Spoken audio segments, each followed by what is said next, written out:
Niko, thank you for joining me. You're an entrepreneur, an activist, a politician from Austria. And in this conversation, I'm happy to learn a bit more about the Austrian Republic, the system, how it works there, what could be better in your eyes, what we can learn from it maybe. Currently, I saw you are a politician locally active in Vienna for the Beer Party. Unfortunately, this is not true anymore. I co-founded NEOS, which is a liberal party, and I've been member of the Austrian parliament for 3.5 years for that party. And after some years in media, I briefly went back to politics and joined the Beer Party. The Beer Party, it started basically as a joke, but now it's a real party, and they're running for the next elections in Austria. And that's an interesting phenomenon that has been unknown to the Austrian party landscape so far.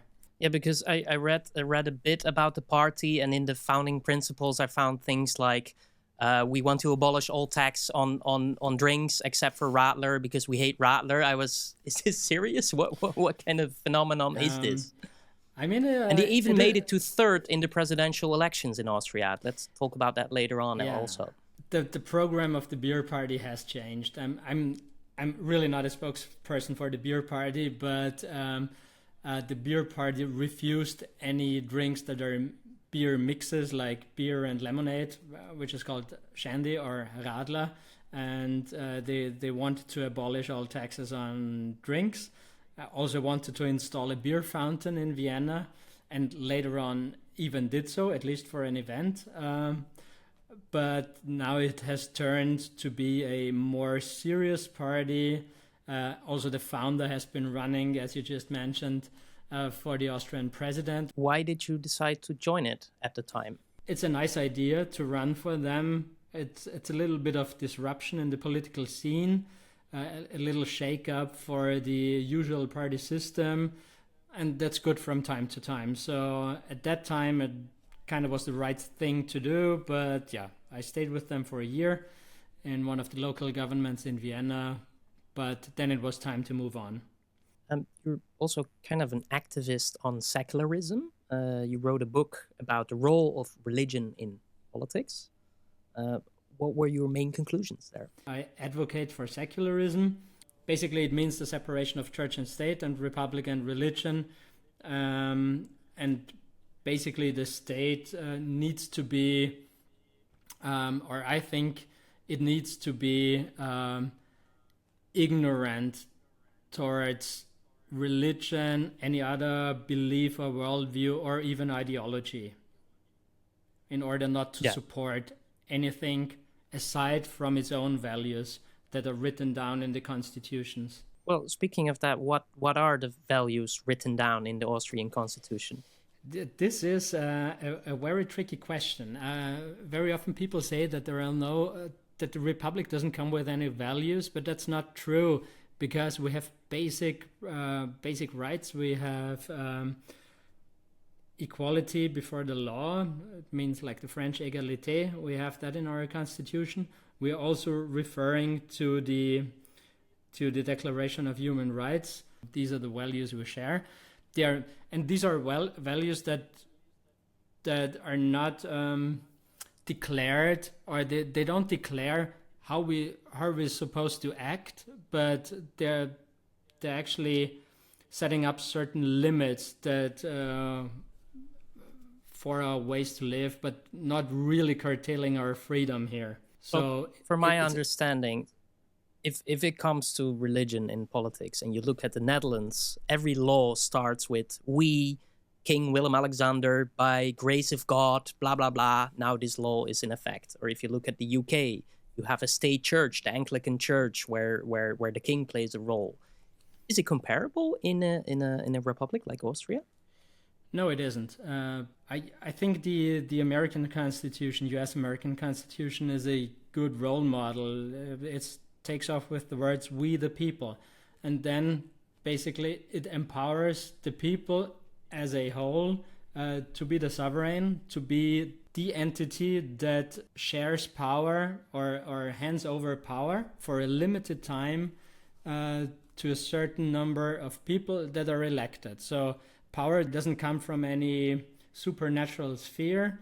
There is no God putting some person into power, but it's actually the people who elect other people, and then every few years decide whether to re-elect these persons or replace them by other candidates. If you speak of a republic in many European monarchies, people automatically think about, you just mentioned the US or maybe France, powerful head of state, a president who kind of decides policies, who has a large role in the public eye. I believe it's different in Austria. It is. In Austria, we have a president who is largely powerless, but does have quite some power on paper. So he can do a lot of things, but he is not actually, he doesn't exert executive power like the French or the US president. So this is different. He is more a representative of the people, especially facing outwards. So he's the main representative to other nations. He is also able to establish sign contracts with other countries. He's also the leader of the Austrian army on paper. He actually appoint. If it's all on paper, like what prevents this person from actually, using all these powers? Preventing. I'm not sure if preventing is the right word. I'm also asking the question because many times when we have a discussion on monarchy or republic in monarchies in Europe, people are very afraid there will be a president that will misuse a lot of power. And therefore, I think it's interesting to see that in Austria, you have a situation where a president does have power on paper, but for some reason doesn't use it in practice so much. Yeah, because in practice, he doesn't even need that power, because we do have a government with a prime minister, a chancellor, as he's called in Austria, or the person is called in Austria, and all the effective power lays with the Austrian government, with the chancellor and all his ministers. And these ministers are appointed by the Austrian president, but of course they like the party or the parties forming the government, they propose which ministers should be appointed, and then he appoints those ministers and hardly ever refuses to appoint a person. But that happened in the past. That's possible. Yeah, I could find 2 or 3 examples where someone had been convicted or was like on the extreme side. Yes, but or rarely does it. Or said something that was directed against the president personally. That also happened, but that's a rare case. And also there's no real reason to reject any candidates here or proposed ministers. Also, before that proposal to the president happens, there is various negotiations after the elections where the president can, if he or she wants to, play an active role. The president can be totally passive and just appoint like the biggest party to form a government or a coalition government, but he can also, and that has happened a lot in the past 20-25 years, that the president doesn't simply do that, but he more or less says, before you enter negotiations, I want all parties to talk to all other parties and then come back to me, and we have a round of talks, and then I point in in a direction that is heading more towards a government and involves only a few parties. And that is a long process that can take many months. It also delays the forming of a government and also delays work at the government. So this is maybe not the best solution, but this is how Austrian presidents handled it in the past few years or past few decades at least. In your opinion, what kind of people end up as president in Austria? Usually, very often, it's high-ranking ex-politicians that run for president.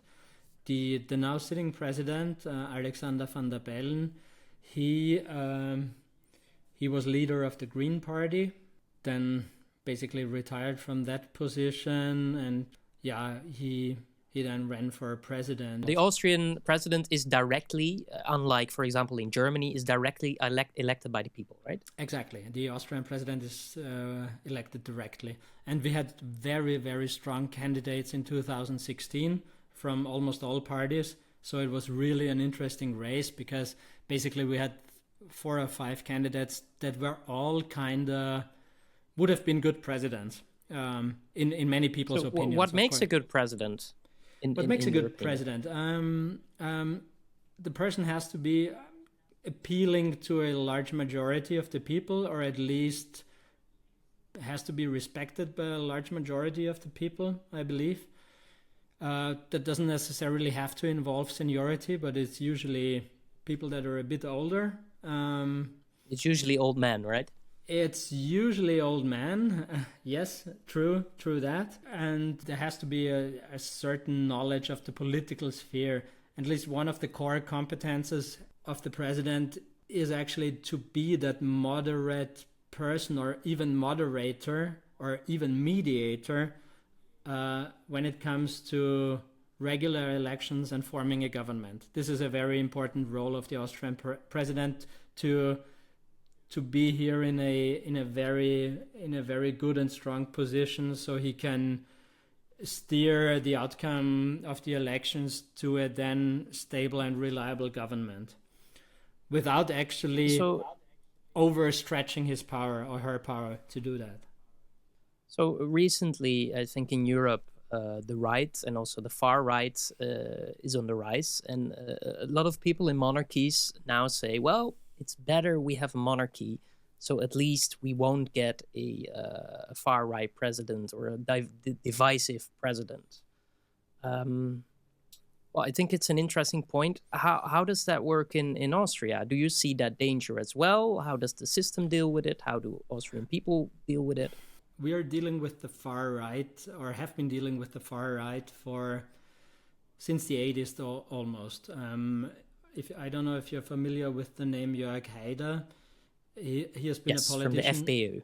FPÖ, yes, the Freedom Party. Jörg Haider, who died in a car accident in 2008, he really was one of the first European politicians in Western Europe to build a strong extreme right or populist right party. And so we had election results of the far right around 25 to 30% for more than 30 years now. So right. So surely, if any country should have had a far-right president in Europe, Austria should have been one of them, of the parliamentary republics. Is it? I don't know. That's kind of what people who support the monarchy say here. If you have a republic and the far-right surges, you will get a far-right president. So hearing that Austria has had a large far-right presence, it's a bit strange that... So let me rephrase it. Why didn't you have a far-right president so far? Yeah, because the far-right is never going to... so far, the far-right is in no position as to have a real majority, meaning over 50%. Another question people sometimes ask is, if you have a president that is largely a figurehead, why go through all the trouble of directly electing him? That's a good question. I mean, a question that is sometimes debated in public. Why do we need a president at all? Do we need a representative? Isn't it enough to have like a prime minister or a chancellor fulfilling that role? Also, we have a foreign minister. So most of the stuff the president does can actually be done without. But it's kind of what do you think? I'm really undecided. I have no feelings one way or the other, really. I don't, let's say what I don't want. I don't want a president who is just a monarch, who is just there to represent and doesn't do anything. I kind of want some responsibility and some type of activity should come with that job. And the current president I think he has a very good attitude towards the job. Do I agree with everything he does? No, I don't. But there is this very important role of mediation after the elections that, I can't imagine anybody else aside from the president doing that, really. One thing that made international news about Austrian politics was this whole Ibiza scandal. Maybe could you shortly explain what that was? And did the president play any role there? Thank you for reminding me. This is, of course, the most important thing that he has done looking back. I don't know if our listeners are familiar with the Ibiza scandal, but we had a vice chancellor from the aforementioned Freedom Party. So the right-wing party was actually in a coalition government with the conservatives. And later on, while they were in power for a year almost, a video surfaced that was showing that vice chancellor in a finca, in a mansion in Ibiza, and he was trying to sell out the republic to the niece of an oligarch. So it was there was a lot of drinking and probably drugs involved, and that vice chancellor and another guy from that party, they were saying a lot of stupid things. And then, of course, he had to step down, which he did on the next day. And also the rest of the government basically had to step down. And the Austrian president, Van der Bellen, played a very active role filling the gap for the next snap elections. Usually, if there is a snap election, the chancellor and all the ministers, they stay in power until election day, and then the power changes to some other person or not. But in that situation, this was not an option. So because it was an unbearable situation to leave the ministers and vice chancellor of the Freedom Party in power.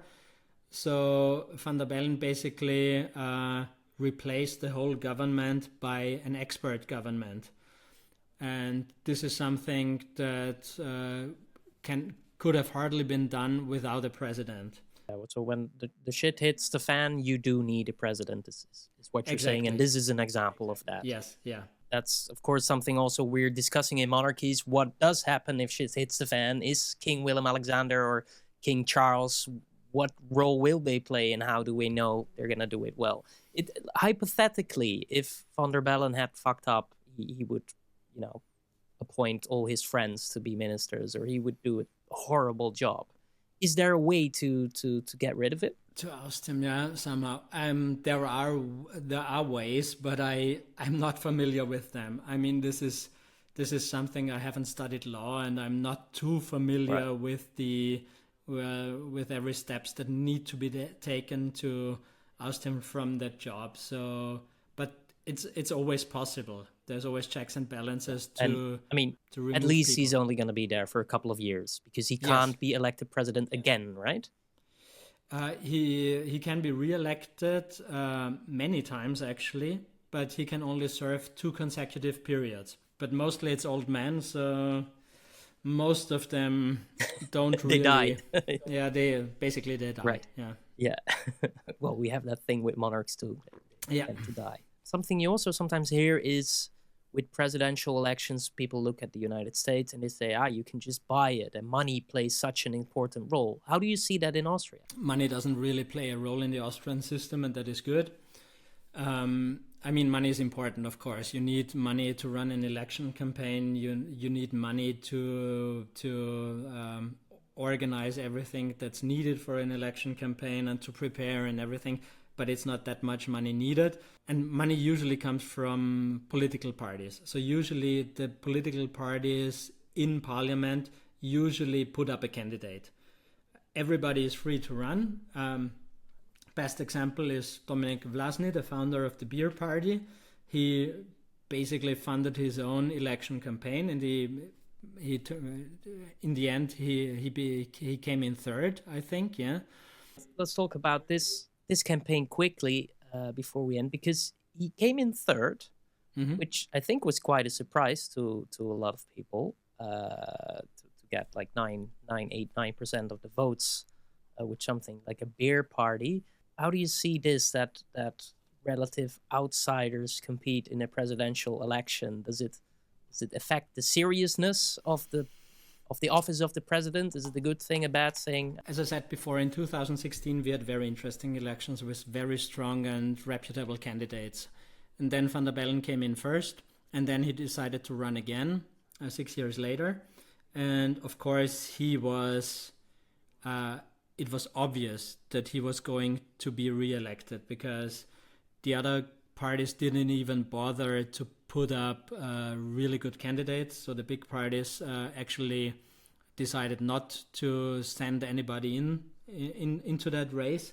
And what then happened is that a large number of strange men decided to run for president. And I don't mean Dominik Vlasny from the beer party, because he turned out to be one of the more serious and actually reputable and respected candidates.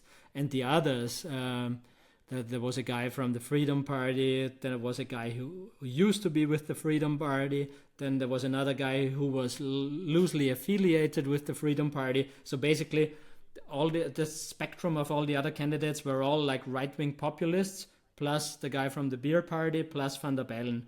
And Dominik from the beer party, he actually that was the time when he kind of abolished the label beer party. He also is a punk rock musician, and he has a stage name. That stage name is Marco Pogo, and he decided to change that stage name that he used previously in politics, Marco Pogo, to his real name, Dominik Vlasny. And that was also the switch when the beer party turned from a joke to a serious political party. And yeah, he gained a lot of respect in those elections. And basically, yeah, he has a very respectable result, and with almost 10%. That's what happened. And regarding money, I was